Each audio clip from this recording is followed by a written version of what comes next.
entrepreneurs. Try the newest, cheapest, and fastest delivery na express sa service. Introducing Moto Express PH. You can now leave your shopping and delivery needs with us without much exposure and interaction to people outside. Mapa-grocery items, medicines, foods, and other essentials and halal-certified products, kami na ang mamimili at maghahatid sa'yo. Sinisigurado na ligtas, in good and quality condition ang mga pabili o order sa delivery service na iyong i-avail.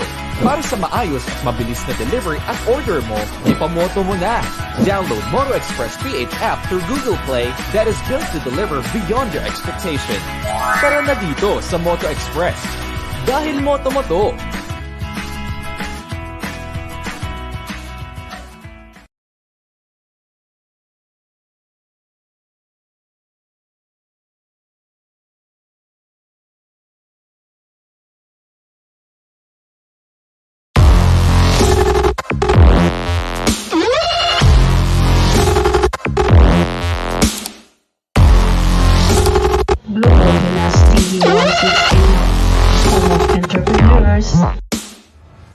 Try the newest, cheapest, and fastest delivery na express sa service.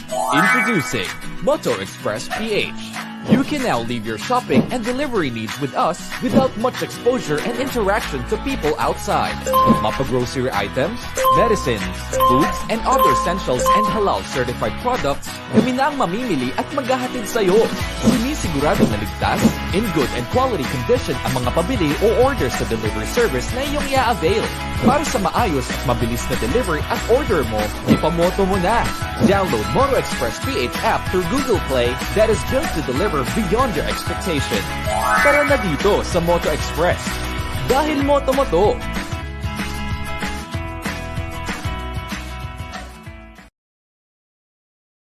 Sa panahong marami sa atin ay biktima ng pandemya. Sa simpleng paraan, paano tayo makakapaghatid ng saya?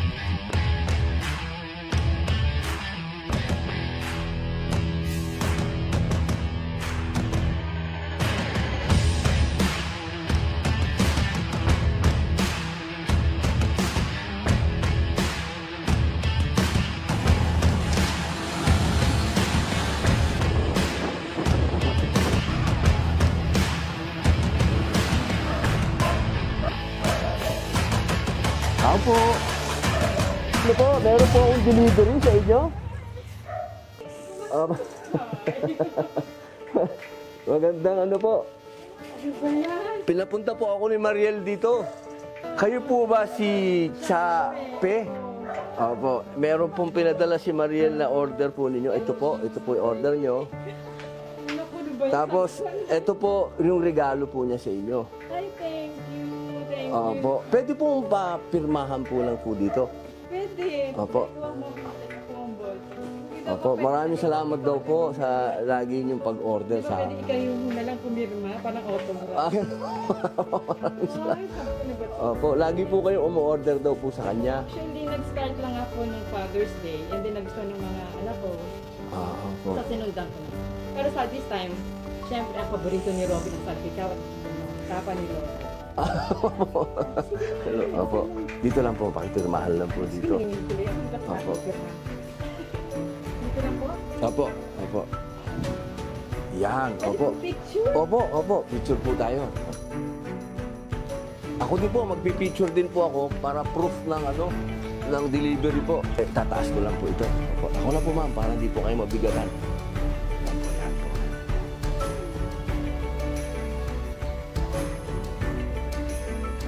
Yan.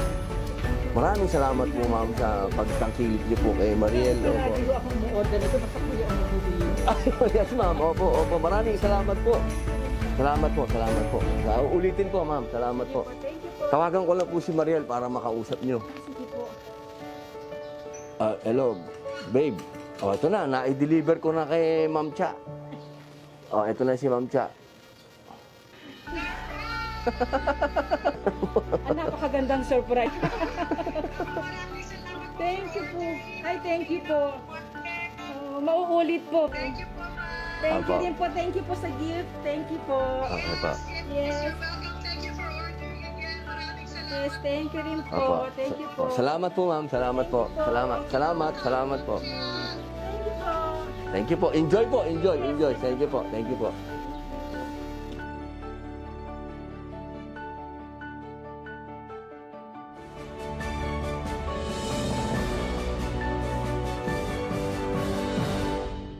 Sa pamamagitan ng dekalidad na serbisyo, hangad ng Moto Express na makapaghatid ng ngiti sa bawat Pilipino.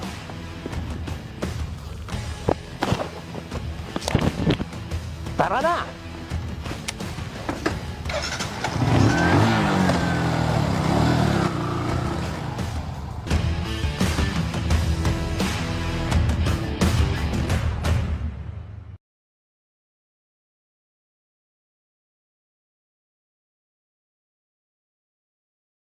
Are you craving for some milk tea and donuts but you're watching your diet? Good news! You can now enjoy a healthier and superbly delicious keto milk tea and donuts here at Winkle Milk Tea and Winkle Donut. Has fewer calories, so it's good for the health and diet conscious and controlling weight. Why choose Winkle Milk Tea and Winkle Donut? The first halal certified milk Winkle Teas and Winkle Donut in the Philippines. The first healthy keto milk tea franchise in the Philippines. FDA approved. Uniquely infused milk tea flavors with high quality ingredients and premium taste. And if you want a healthy and refreshing franchise opportunity, a competitive healthy blended milk tea and donut franchise awaits you. We have business opportunity options you can choose from. Online seller, micro franchise, unit franchise, master franchise, international franchise. Order via our Facebook page, Winkle Tea and Winkle Donut, or contact 0995-551-4380 to experience this happiness in a box with your favorite Winkle Milk Tea and Winkle Donut.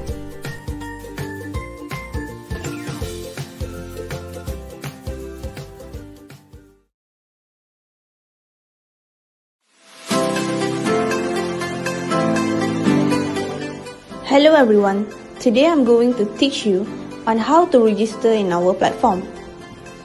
Firstly, you need to click www.ejasmine.com.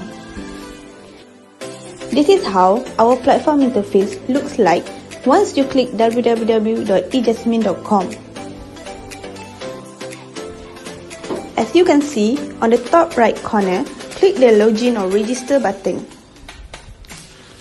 You will see two options, which is login button and register button. If you already have an account, just simply fill in your details. But if you does not have an account, click the register button and fill in your details requirement.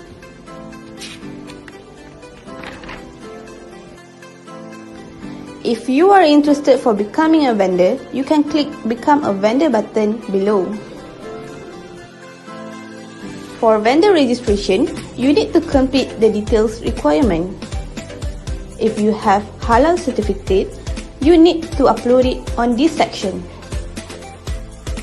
Last but not least, once you have completed all the detail requirements, just click the register button. Thank you.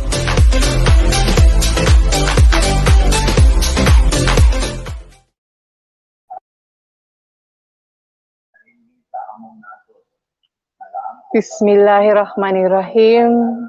I begin the name of Allah subhanahu wa ta'ala, the entirely merciful, especially merciful. Assalamualaikum warahmatullahi wabarakatuh sa ating mga kapatid na mga Muslims, and good evening sa ating mga kababayan. Assalamualaikum, Sister Mariam. Welcome to our program. Assalamualaikum everyone, and good afternoon, Sister Linida. Brothers and sisters, good afternoon.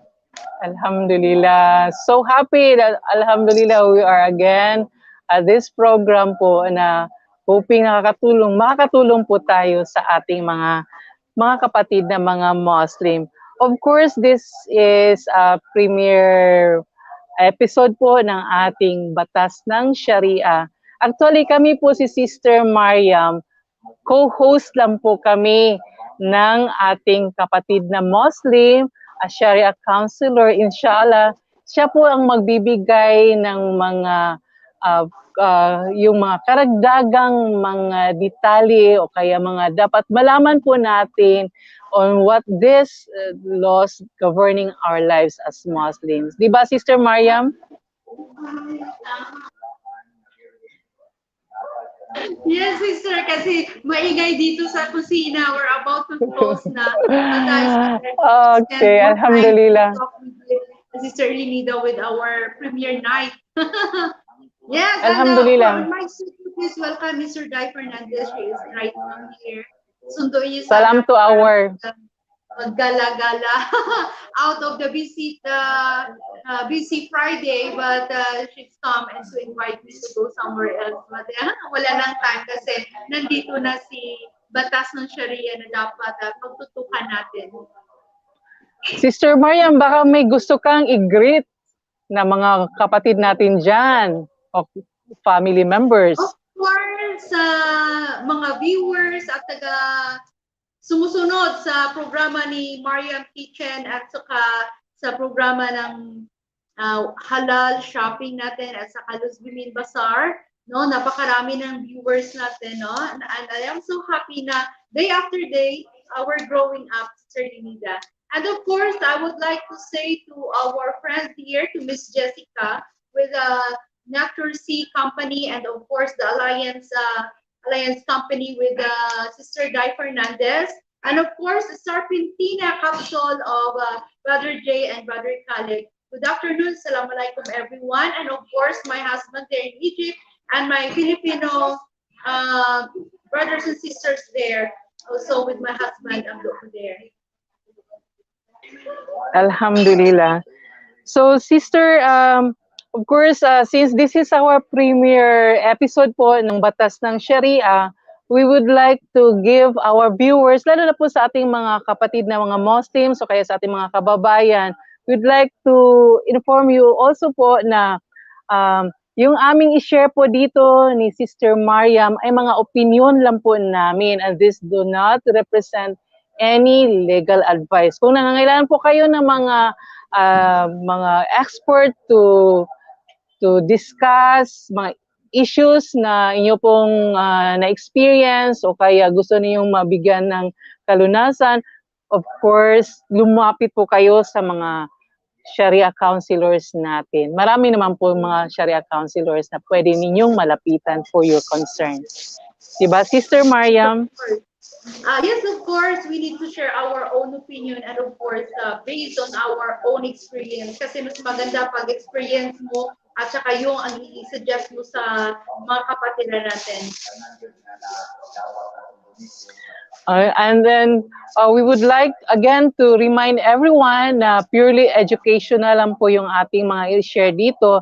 And of course, inshallah, sa mga susunod po natin mga episode, mga kapatid at mga kababayan natin, na we will be inviting, aside from may host po tayo, si Sharia Counselor Abubakar Gunang of NCMF Region 7 po. Unfortunately, may very important matters po sila ina-attend ngayon. And to the family of Attorney Gunang, Inna lillahi wa inna ilahi rajiun. Yung pong sa lulo niya po ang pumanaw na po. Condolences also for the family. And of course, napakasaya kasi yung taga NCMF, they are willing to share also their lawyers na dito, magtanong tayo dito sa kanila. Yan. Any problem, any issues about the PD 1083, our marriages, certificate to conversion to Islam, at saka mga last will and testament na nandyan sila na tutulong sa atin, Sister Linita. Yes po, napakaganda po na dapat talaga na magkakaroon tayo ng kaalaman. Ano yung mga laws that governing our lives as Muslim? Di ba po, Sister Mariam, in Civil Code of the Philippines, lalo na po yung Article 3, ignorance to the law excuses no one from compliance therewith.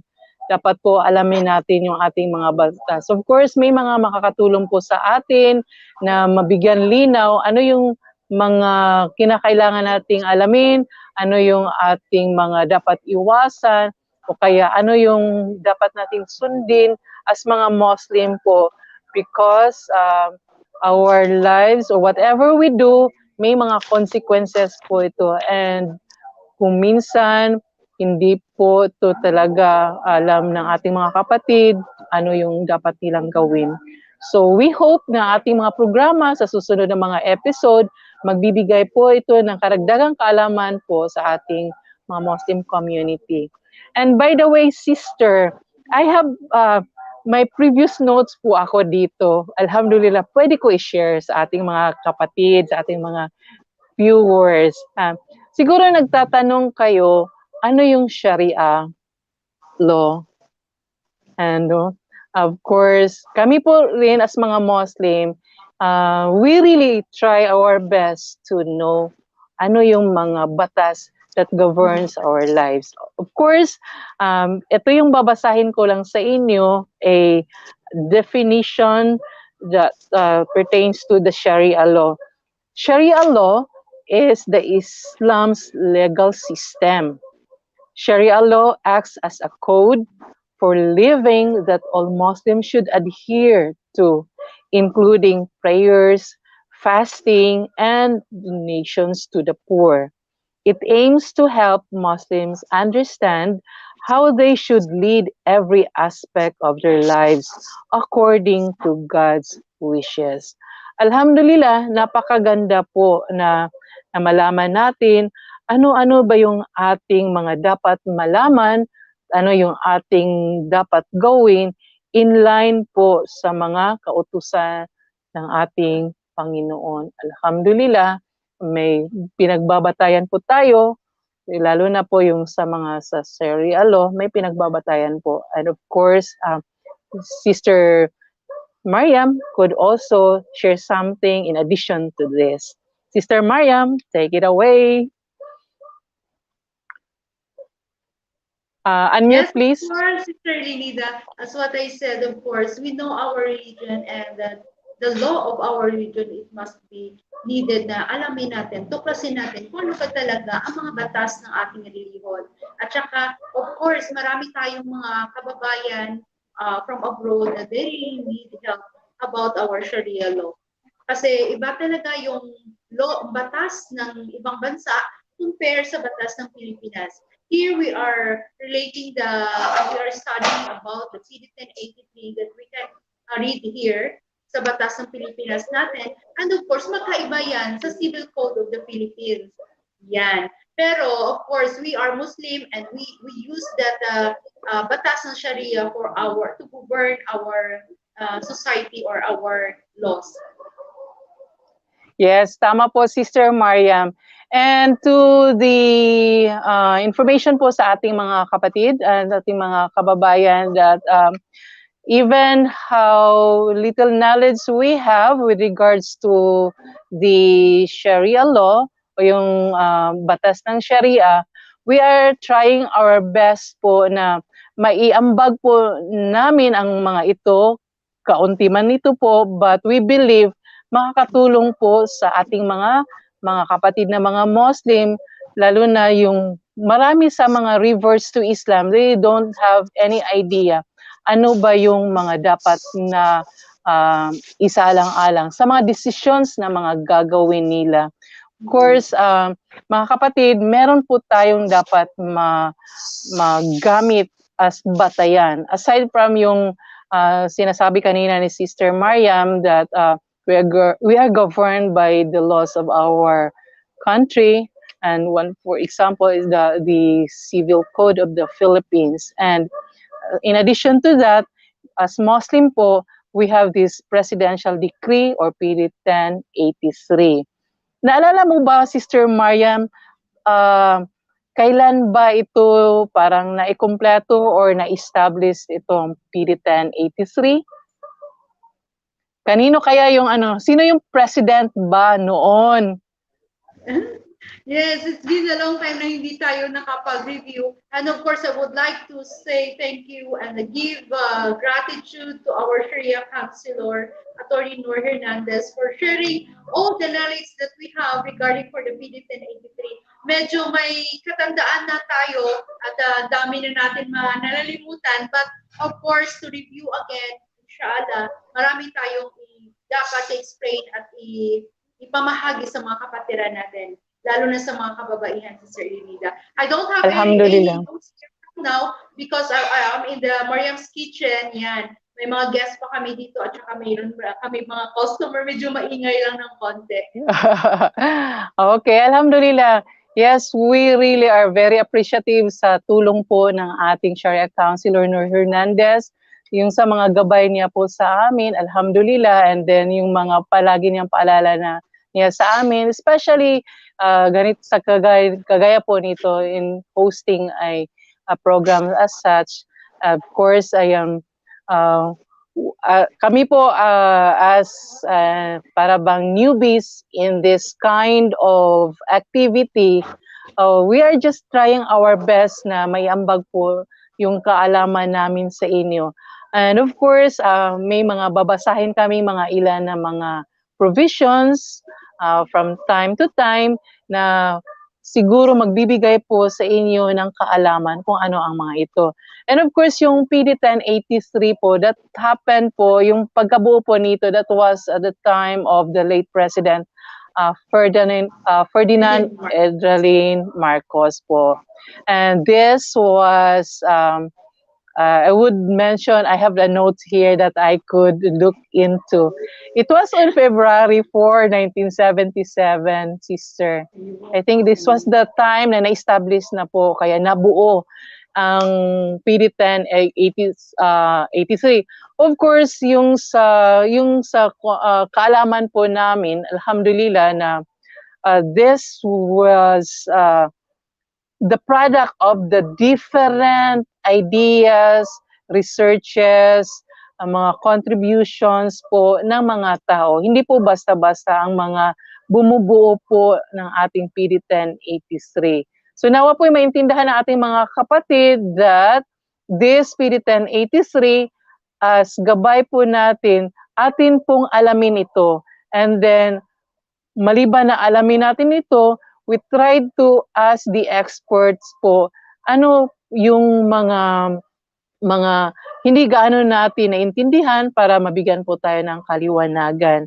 And of course, as mga Muslim tayo, we really need to learn on what this laws governing our lives as Muslim. Alhamdulillah. And then Sister Mariam, I would like to share rin po, aside that this do you have notes there, Sister Mariam, or do you have the printouts po? I am in the kitchen. I am in the Mariam's kitchen. I don't have notes, Arilida. Alhamdulillah. Okay, yes. So anyway, eto Sister Mariam, kung naalala mo Sister Mariam, of course, may mga responsibilities tayo, ano? We have responsibilities to ourselves. We have responsibilities to people in our family, to outside our family, to the society. We have responsibilities to the people around us in our community, to fellow Filipino, and of course to Allah subhanahu wa ta'ala.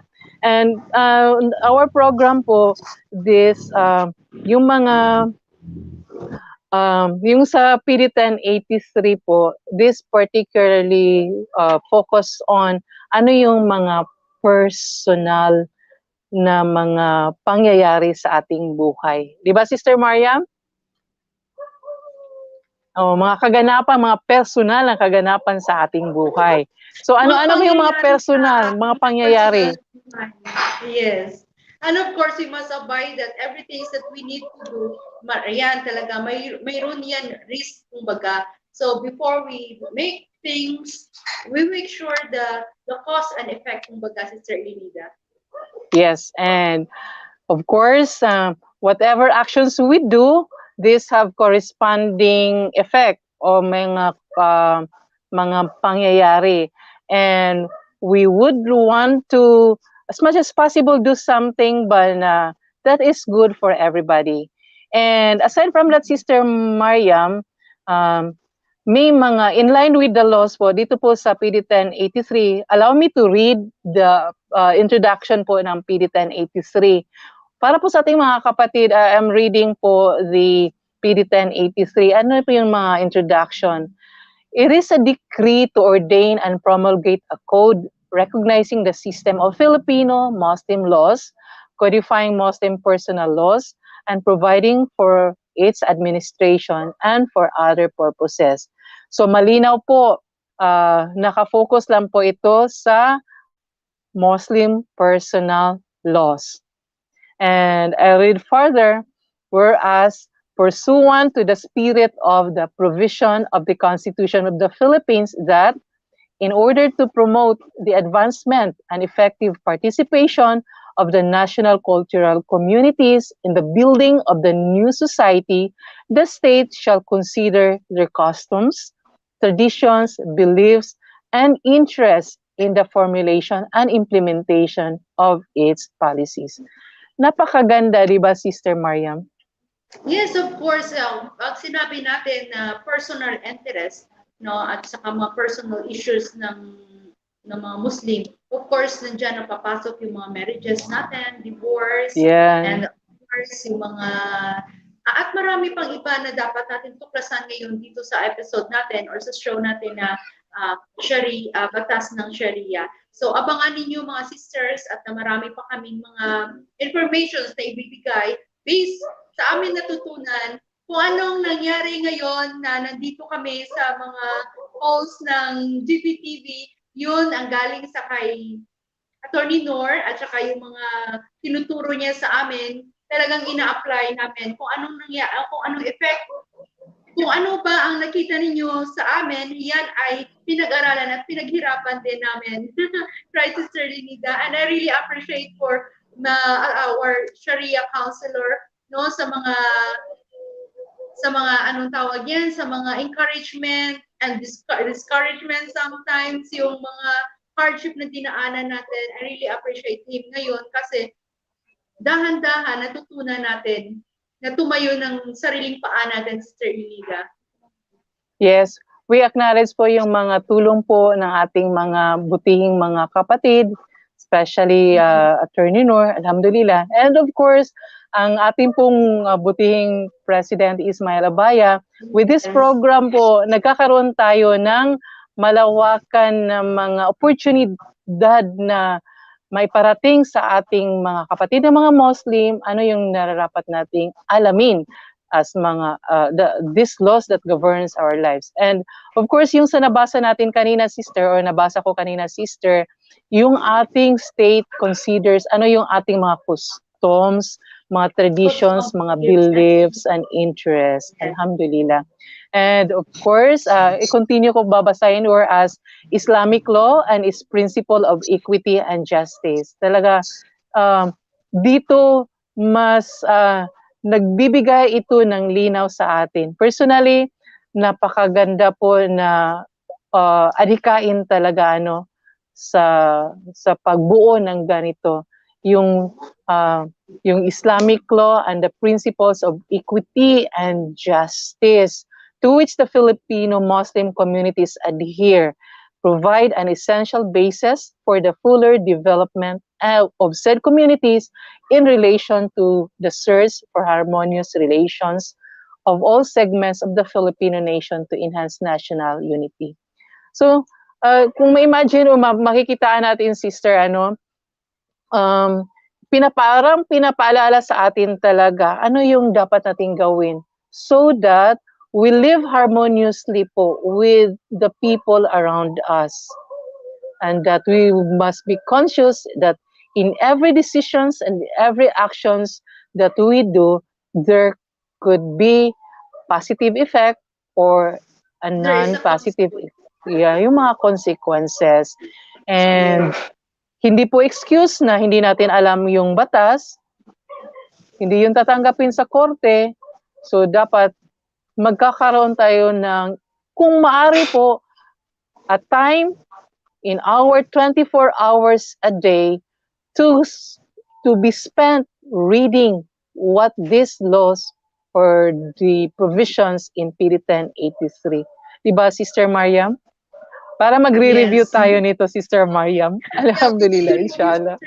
Kasi it's been how many months na hindi natin na-practice yung ating mga natutunan, but inshallah. Yes, with regards to practice, diba, parang bang, just like an advertisement, Sister Mariam, na inuulit-ulit natin. Oo, yun. No? Inuulit-ulit natin. Kung sa kanta pa, palagi natin kinakanta or binabalik-balik no? Binabalik-balikan Para yung mga para nakaraan. mag-sink in. Para mag-sink in yung ano yung mensahe, ano yung ating binabasa. Of course, these are mga legal mga yung mga concept, hindi basta-basta natin maintindihan ito. Diba, sister? Yes. We need experts. We need people who are really who are those who in the authority na ma-explain sa atin o kaya sa ating mga kapatid na mga Muslim, ano ba ang ibig sabihin ng provisions na yan, paano natin ma-match yun sa ating mga nagawa o kaya sa mga nakikitaan na mga actions. So, may dapat mag-explain sa atin.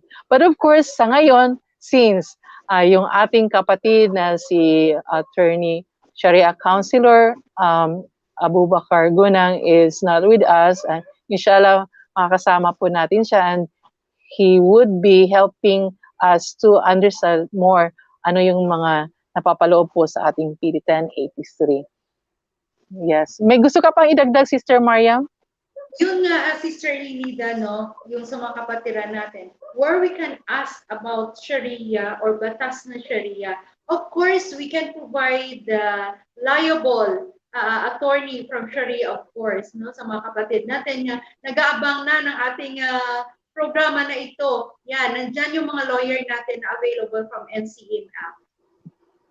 Yes. Yung ating mga kapatid, yung mga nanonood ngayon o kaya yung manunood pa sa sa programang ito, we encourage you po na to please share this program we have para po this would really also reach to for example, mga kinakailangan nating mga makatutulong sa atin, yung mga Sharia counselors. Of course, we are in millions, no?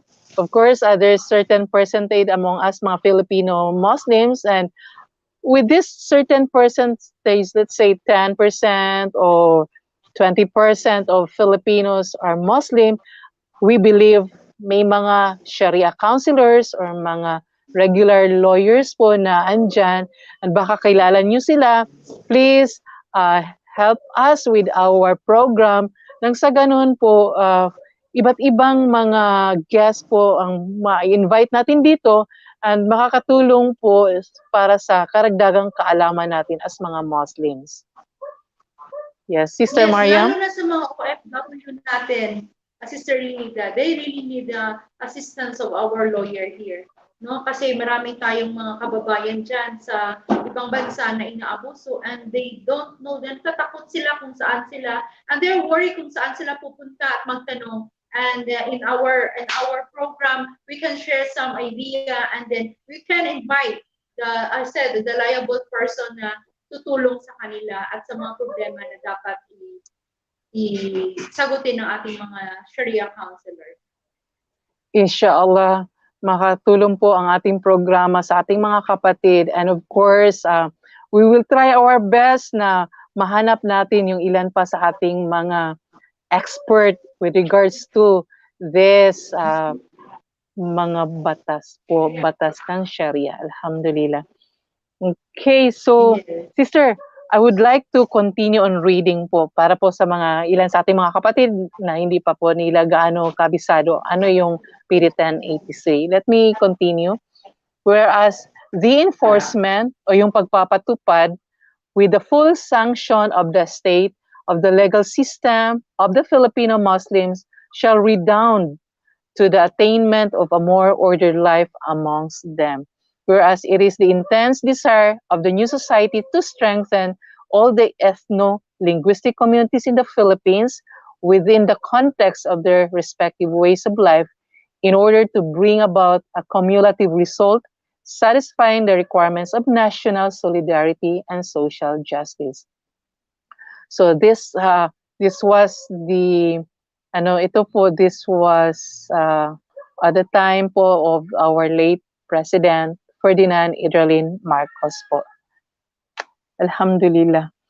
So, sister, ano yung mga naalala mo, sister, na mga kadalasan mga problema na nag-exist po sa ating mga OFWs na mga kapatid, babae man o lalaki po?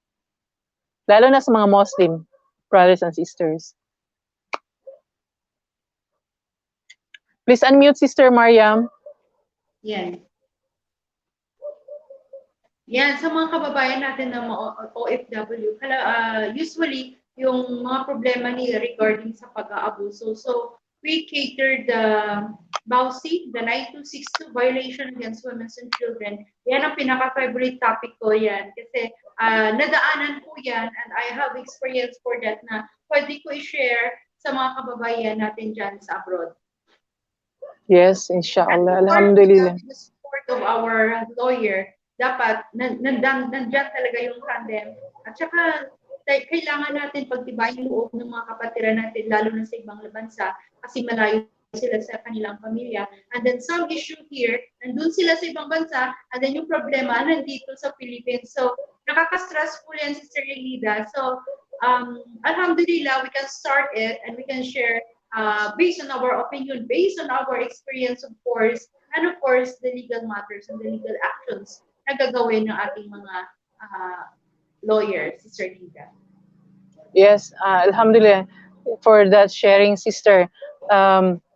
We hope talaga na with our time, learning the provisions in PD 1083 at iba pang mga related laws po ay madagdagan yung ating kaalaman. And then we could share this with our Muslim brothers and sisters. At least naman, na aside na ma-educate sila, they could also share yung mga knowledge that they get from us or from our Shari'ah counselor na mga maging guest natin dito, kaya sa mga regular lawyers, not only sa mga personal issues na napapalob po with this PD 1083, of course, in connection sa mga kagaya yung nabanggit mo kanina, yung sa VAUSI law, inshallah baka mabigyan din yan ng mga time ng ating mga lawyers or mga Sharia counselor to discuss na ano ba ito talaga and how one should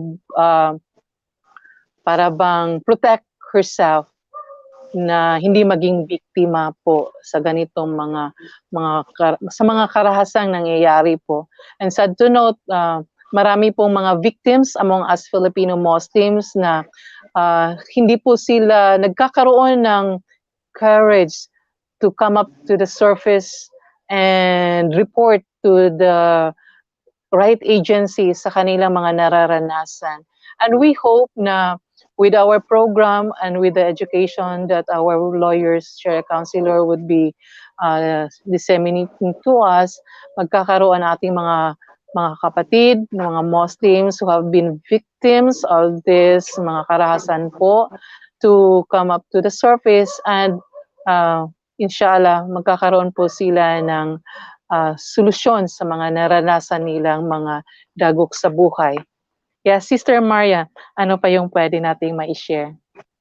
Yes, yung talaga yung isang topic na inaabangan ng lahat. The marriage and the divorce. Yan, ang pinaka-special. The special topic na kailangan divorce and subsequent marriages. Yan, yung mga issue na yan, na maganda. Very exciting yan. And napaka-high time. Ng ating mga lawyers, yes. Alhamdulillah. Yes, napakaganda kasi we share that. Tapos ang daming nagtatanong, and they really know where lang, kung saan sila talaga mag-ask in the right person kasi iba takot that they are making na haram way.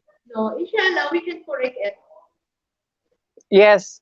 And aside from that, of course, may mga resources naman. Hindi lang po yung yung program na pwede silang makapagkuha ng mga information. Available online naman po yung ating PD 1083. Basahin ninyo, kaya mag-download kayo, have a printed copy po nito. And then from time to time, alamin po ninyo. Especially po this is not only for the Muslims or mga Muslims. We also, halimbawa ako, sister, alhamdulillah, may mga anak ako. And with my, for example, past experience, that marital issue, may mga gusto tayong mga ipaabot sa ating mga anak, or in your case sa iyong anak, na ano yung kagandahan sa Islam? Ano yung mga pinapasunod? Ano yung mga batas ng Sharia na dapat nilang malaman? Kahit po yung anak natin or family members, they are not Muslim yet, inshallah, we ought to educate our family members ano ang mga natutunan po natin sa mga batas ng Sharia. Lalo na po, pwede naman po nating basahin yung ilan sa mga provisions dito, and in our own little way, we can share with them sa mga dapat nilang para bang paghandaan. Di ba? Of course, sa Islam, nai-allow yung pagkakaroon ng subsequent marriage o kaya pagkakaroon ng divorce, but may mga elemento na dapat alamin ng bawat isa sa atin as Muslim o kaya as parent Muslim to non-Muslim family members, dapat alamin natin ito. Yes, Sister Mariam. At lalo na sa mga non-Muslim, of course. Kasi pag sinabi nilang Muslim, ay maraming asawa yan. Yan talagang unang tatak ng mga Kristiyano or some other non-Muslim. Pag sinabi Muslim, ay maraming asawa yan. So dapat na nila din abangan to, yung mga kasagutan at mga tanong na dapat natin ipamahagi sa kanila. Yes, Sister Mariam. Dapat abangan ng ating mga kapatid na mga Muslim, lalo na po yung mga baguhan sa Islam, na alamin ang mga ano ito. And Sister Mariam, we are running out of time. Ano yung ating mga mensahe po sa ating mga viewers o mga kapatid nating mga Muslims? Yes, for those sa mga kapatiran natin, no, not only in the Muslim society, Muslim community, of course, for the non-Muslim, that ito yung programa natin na on air na starting today. And then every Friday, right, with us. So, abangan nila kasi tuklasin at alamin kasi yung kaalaman ay tinatanong yan, hindi yan kinikip. So, we need to share and we need to ask para magkaroon tayo ng idea. To our viewers, please don't forget to like and subscribe our channel, the Batas na Shari'ah. This is our premiere night today with Sister Enida. And inshallah, by next Friday, we are invited some of our lawyers to explain some questions na kailangan ng mga kababayan natin. So, alhamdulillah. And I would like also to thank Mr. Shari'ah for having us tonight. Na binigyan tayo ng another privilege. Napakaganda ng pribilehiyo na binigyan niya sa atin na not only we are selling online, we are talking about the halal products. Of course, now we are talking about the law. So thank you, Mr. Shari'ah, for this program, for this show that we have. And thank you, Sister Enida. And of course, very, very much thank you to our attorney, Sharia Counselor, Nor Hernandez. Okay, and of course, ay palala po namin na whatever we have mentioned here, mga opinion lang po namin ito, and sa mga succeeding program or episode po natin, we will be trying to have lawyers, mga Sharia counselors po na makakatulong sa atin. And to our Sharia counselor, Bubakar Gunang, na nasa Marawi na siguro siya ngayon, inshallah po, makakasama ka po namin dito sa program, and looking forwad to that opportunity po to learn more about the PD 1083 or Batas ng Shari'ah. Sa ating mga kapatid, sa ating mga nanonood at mga manunood ng ating programa, sa lahat, magandang gabi, and assalamualaikum warahmatullahi wabarakatuh po. Assalamualaikum warahmatullahi wabarakatuh.